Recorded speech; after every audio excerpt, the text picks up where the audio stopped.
If you need to reset your password on KuCoin, follow these straightforward steps to regain access to your account. Step 1. Visit the KuCoin website. Open your web browser and go to the official KuCoin website. Make sure you are on the correct site to avoid phishing attempts. Step 2. Click on Login.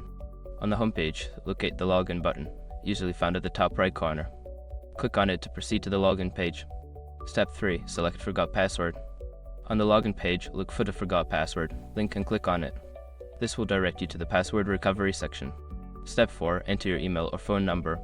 Make sure your information is protected first. Most people don't think about breaches until something actually happens to their accounts. Use SROG to monitor your accounts 24/7 and instantly alert you if your information appears in leaked databases online. It constantly checks billions of breached data points in the background. And considering how much personal information people keep online now, it's honestly worth having. Link in the description.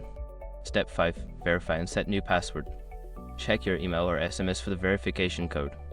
Enter the code in the provided field, then create and confirm your new password. Finally, submit the changes to complete the reset process. Now you can log into your KuCoin account with your new password. If you encounter any issues, consider reaching out to KuCoin support for assistance.